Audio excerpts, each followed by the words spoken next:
네, 안녕하세요. 오토타임즈 김수환 기자입니다. 오늘 만날 차 레인지로버 벨라입니다. 부분 변경으로 돌아온 신형인데요. 어떤 부분에서 또 강점을 보이고 벨라만의 특징은 무엇일지 지금 바로 한번 살펴보도록 하겠습니다.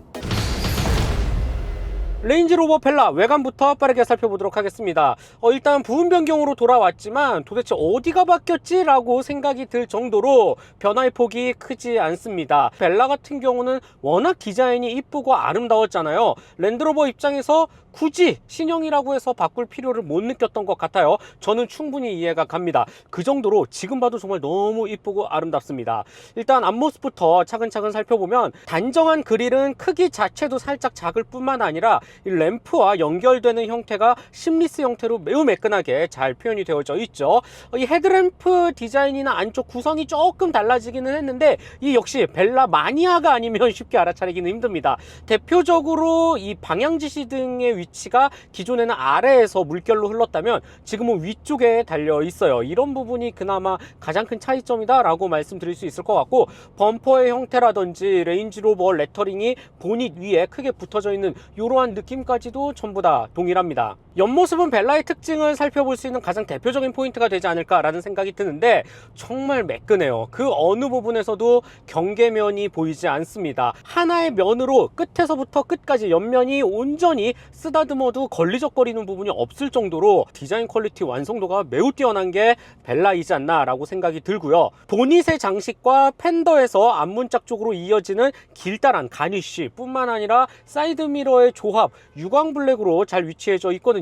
투톤 컬러로도 너무 아름답고 이쁘죠. 이런 부분이 전체적으로 차의 완성도 디테일을 높이지 않나 라고 또 말씀을 드릴 수 있을 것 같아요. 그리고 도어 손잡이도 공기 역학을 고려해서 이렇게 들어갔다가 나왔다 하는 모습도 너무나 고급스럽고 이쁘죠. 밋밋함을 지우기 위해서 아래쪽에도 별도의 유광블랙 라인을 깊게 둘렀는데 이 뒤쪽 범퍼로 갈수록 한번 딱 찍혀 올라가거든요. 이러한 포인트도 너무나도 이쁩니다. 살짝 색깔을 죽인 약간 그레이 컬러의 휠 디자인이나 이런 모양 크기도 무난무난하고요. 레인지로버의 뒤태는 앞모습처럼 약간 얇으면서도 그리고 간결함을 중요시한 이 모습을 살펴볼 수가 있고, 테일램프도 마찬가지로 살짝 바뀌었어요. 역시나 방향지시 등의 위치나 이 램프가 켜지는 이런 그래픽의 모습이 조금은 달라지기는 했습니다. 이를 제외하면 약간 사각사각한 정갈한 모습의 테일램프, 그리고 그 가운데를 길게 이으는 유광블랙의 라인, 레터링의 모습까지도 정말 단정하고 고급스럽게 꾸며져 있죠. 신형으로 오면서 뒤쪽에 달라진 부분 하나 더 있는데요. 바로 범퍼 디자인에 있습니다. 기존에는 사각 배기 팁 모양이 위치해져 있었죠. 이제는 그냥 깔끔하게 온전히 하나의 유광블랙 판으로 덮여 있고 배기구는 안쪽으로 숨겨 넣었어요. 저는 오히려 지금 이 신형의 모습이 전체적인 차의 모습과 잘 일치하면서도 조금 더 매끈한 차체를 유지하는 데 도움을 주지 않나 라고 또 생각이 듭니다. 벨라의 실내로 들어와 볼게요. 실내 구성에서의 가장 큰 변화는 바로 요 정 가운데 센터페시아에 있다라고 생각이 듭니다. 기존에는 두 단락의 모니터로 나눠져 있었어요. 위쪽에는 솔직히 좀 작은 감이 없지 않아 있었죠. 인포테인먼트 시스템 조작을 할 수 있었고, 아래쪽의 모니터가 오히려 컸었거든요. 공조장치라든지 이런 차의 주행 모드별 이런 그래픽도 표현이 되어져 있는데, 지금 신형 같은 경우는 이 두 개의 모니터를 온전히 하나로 통합을 했습니다. 커브드 형태의 11인치가 넘는 화면이에요. 대부분의 자동차 회사들이 커브드 모니터를 차에 집어넣을 때 가로로 이렇게 굴곡을 표현을 해낸다면, 레인지로버 벨라 같은 경우는 세로로 커브를 표현을 해놨어요. 이런 모습도 상당히 인상적이고 이쁘네요. 물론 플로팅 타입으로 띄워져 있어서 굉장히 입체적인 맛도 잘 전달해 줍니다. 안쪽에 인포테인먼트 시스템은 요즘 가장 최신의 랜드로버 것들로 가득 채워놨는데, 특히 공조장치 패널을 양쪽에 항상 붙박이로 빼놨다라는 점도 참 마음에 들고, 이렇게 직관성이라든지 시인성 부분에서도 전혀 아쉬울 게 없죠. 그리고 터치 감각도 저는 이 정도면 충분하다고 생각이 듭니다. 고급스러운 온로드를 지향하는 차라고 해도 랜드로버의 피는 못 속이는 것 같아요. 별도로 이렇게 어시스트 화면이 위치해져 있거든요. 차의 오프로드 주행이라든지 각각의 서스펜션이 얼마만큼 들어갔다 나오고, 도강 능력, 저속 크루징으로 경사를 내려갈 때 도움을 주는 각종 기능들이 그래픽으로 너무나도 섬세하게 표현이 되어져 있습니다. 이런 부분은 다분히 랜드로버의 성격이 묻어난다. 물론 없는 것보다는 훨씬 좋으니까 이런 이런 기능들을 탑재하고 있다라는 점도 상품성 강화에는 무척 유용하겠죠. 이외에 T맵 내비게이션 시스템 이야기도 한번 해보도록 할게요. 요즘 또 BMW라든지 많은 자동차 회사들이 T맵과 협업을 하고 있는데, 사실 랜드로버가 굉장히 앞서서 먼저 T맵과 협력을 해서 순정 내비로 탑재를 해 놓기도 했었습니다. 지금은 그 과정이 조금 더 무르익었다라고 말씀을 드릴 수 있겠고, T맵 내비게이션을 설정했을 때 계기판과 헤드업 디스플레이 연동되는 이런 그래픽이나 방향의 시인성, 직관성이 너무 좋습니다. 랜드로버 이런 부분도 정말 생각보다는 섬세하다라는 거를 단번에 알아차릴 수가 있겠죠. 이외에 타일 형식으로 깔끔하게 위치해져 있는 것도 마음에 들고, 카메라의 형태라든지 어라운드 뷰 기능도 별도로 제공을 하고 있고요. 그만큼 전체적으로 이 11인치가 넘는 화면에서 주는 재미, 즐거움, 그리고 아쉬움은 전혀 없겠다라고 생각이 드네요. 센터 터널의 변화도 정말 마음에 듭니다. 외관만큼이나 실내 디자인 흐름, 여기에 걸맞춰서 센터 터널의 모습까지도 완벽히 일치하지 않나 라는 생각이 드는데, 실제로 불필요한 것들은 최대한 덜어내고 깔끔하게, 그러면서도 실용성을 강조한 환원주의 디자인 철학이라고 랜드로버는 설명을 하고 있어요. 그 특징을 여실히 센터 터널에서 느낄 수가 있습니다. 정말 이쁘지 않나요? 잘 짜맞춘 하나의 나무 수납함을 보는 것 같기도 하고, 조각품을 보는 것 같기도 하고 말이죠. 불필요한 버튼들은 이제는 그 어디에도 없습니다. 정 가운데 정말 잘 매립되어져 있는 전자식 변속 레버 하나만 딱 위치해져 있으니까요. 디자인 완성도가 정말 끝내줍니다. 레인지로버 특히 놀랍다라는 생각이 들고, 앞쪽에는 칸막이로 되어져 있어요. 그래서 휴대폰 무선 충전 패드라든지 여러가지 수납 간단히 할 수가 있겠고, USB-C 타입 단자도 마련을 해 놓았죠. 이렇게 우드 수납 트레이 형식으로 깔끔히 접을 수가 있고요. 이 뒤쪽의 구성도 저는 마음에 들어요. 기존의 벨라 같은 경우 이쪽이 조금 복잡하긴 했어요. 변속 레버는 운전자 쪽으로 치우쳐져 있었고, 컵홀더가 있기는 했지만 또 어떤 건 닫히고 어떤 건 안 닫히고 뭔가 막 중구난방이었거든요. 이제는 완벽히 깔끔해졌습니다. 컵홀더 온전히 뚫려 있어서 뒤쪽으로 정갈한 모양으로 큼직하게 위치해져 있고, 바로 뒤에는 콘솔 박스 겸 팔걸이가 표현이 되어져 있어요. 좀 신기한 거는 운전석과 조수석 각각 조절이 가능하고요. 팔걸이 같은 경우는 앞쪽으로 이렇게 당길 수도 있어요. 그래서 조금 더 쉽게 팔을 걸 수도 있겠다라는 생각이 들고요. 물론 콘솔 박스도 생각보다는 꽤 넓은 공간을 제공해서 좀 놀랐고요. 그 다음에 별도의 USB 단자도 알차게 많이 마련이 되어져 있어서 한 번 더 놀랐고요. 이 외에는 부분 변경답게 뭐 그렇게 큰 변화를 찾기는 힘든 것 같아요. 스티어링 휠의 디자인 모양도 똑같고요. 이 림폭이 살짝 큽니다. 지름 사이즈가 요즘 차들과 비교해서는 조금 큼직하기 때문에 참고해 주셔야 될 것 같아요. 그리고 풀 디지털 계기판의 구성이라든지 모양도 이제는 꽤 오랜 시간 봐와서 그런지 익숙합니다. 크게 뜯어 고치지는 않은 것 같아요. 편의 및 안전 품목은 역시 뭐 1억 원이 넘는 SUV이기 때문에 우리가 원하는 것들은 아낌없이 다 탑재가 되어져 있습니다. 선명한 헤드업 디스플레이, 17개가 넘는 메르디안 사운드 시스템, 그다음에 메모리 시트도 3명이나 조절할 수 있게끔 마련이 되어져 있고, 열선 통풍, 카플레이라든지 파노라마 선루프라든지 크게 부족한 부분을 잡기 힘들 정도이네요. 벨라의 가장 큰 특징, 아니다, 레인지로버? 아니다, 랜드로버의 가장 큰 특징이라고 해야겠다.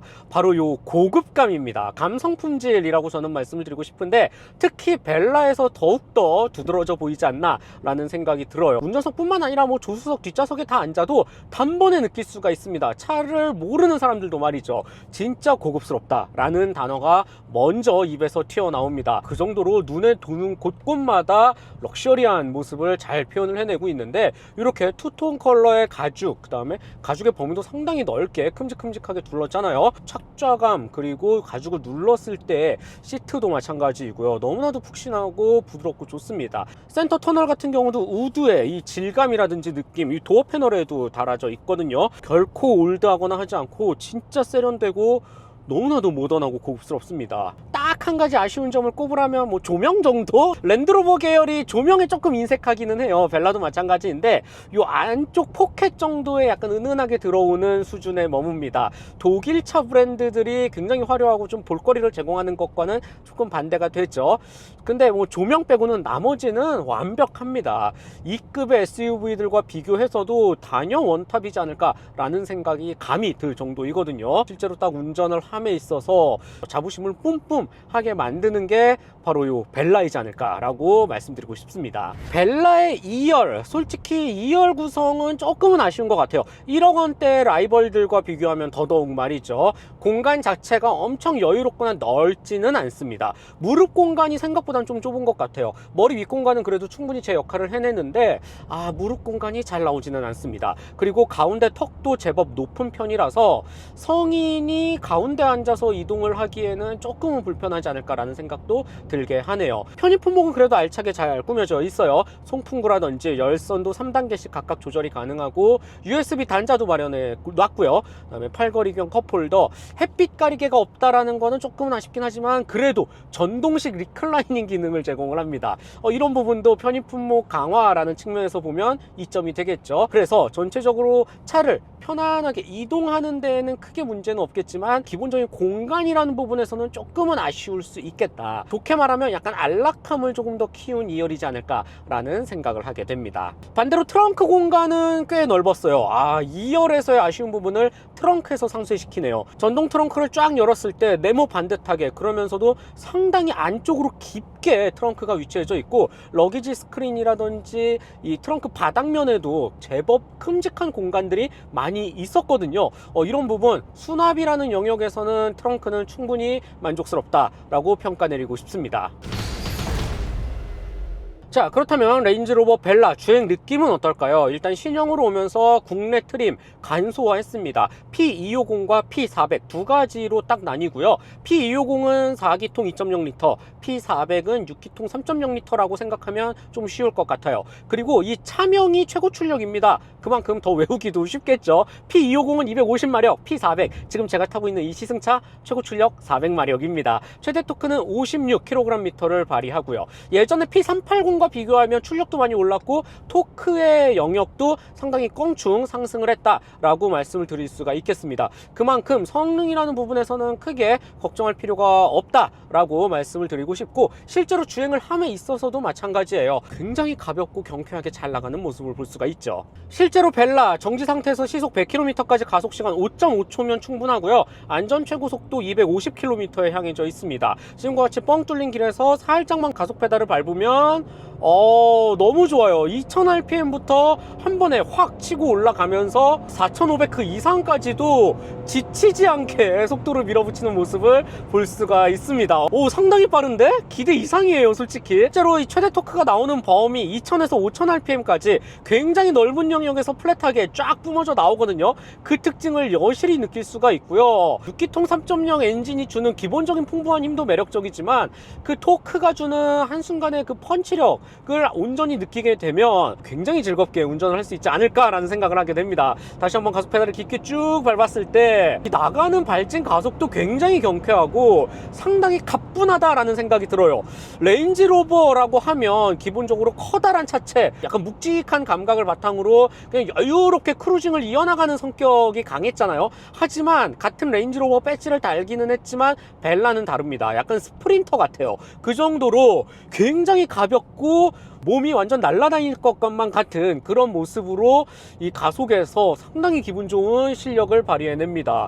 제 가속에 들어갔을 때 터보렉도 솔직히 그렇게 크지는 않아요. 물론 없다고는 말씀드릴 수 없겠는데 터보 지연 현상이 그래도 눈 깜짝할 사이에 살짝만 느껴질 뿐이고 다시금 꾸준히 속도를 순식간에 확 올려주는 그 느낌이 상당히 매력적이네요. 차의 움직임을 한번 놓고 볼까요? 급하게 방향을 틀었을 때 살짝은 소프트한 감각에 초점이 맞춰져 있네요. 레인지로버 스포츠와 비교해서라도 글쎄요, 뭐 엄청나게 탄탄하거나 하지는 않은 것 같아요. 에어 서스펜션 세팅 자체가 살짝은 소프트함에 초점이 맞춰져 있지 않나 라는 생각이 듭니다. 그런데 뭐 이 차의 성격을 감안하면 이렇게 급하게 차선 변경할 일은 없으니까 일단 파워트레인 능력이 워낙 좋기 때문에 그냥 세시 컨트롤이라든지 다른 부분에서도 조금 더 역동적으로 세팅을 해주면 어땠을까라는 아쉬움이 남을 정도로 파워트레인의 영역이 워낙 훌륭한 탓도 있겠죠. 뭐 이 어쨌든 이런 스티어링 휠이나 핸들링의 감각은 살짝 부드러운 쪽에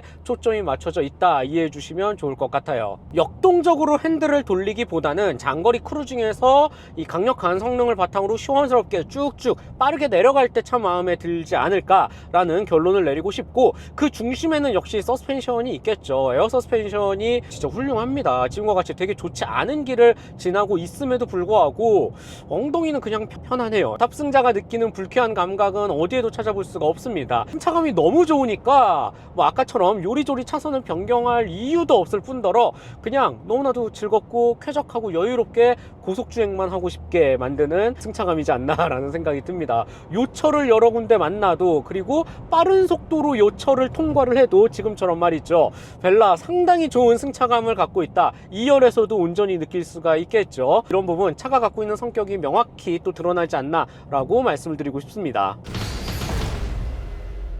네, 마지막으로 레인지로버 벨라 가격과 총평 말씀드려 보겠습니다. P250은 9,010만원, 지금 제가 타고 있는 P400은 1억 2,420만원입니다. 차이가 꽤 크죠. 약 3천만원 정도 넘게 차이가 나는 모습을 볼 수가 있는데, 제가 볼 때 가성비 트림은 단연 P250이지 않을까라는 생각이 들어요.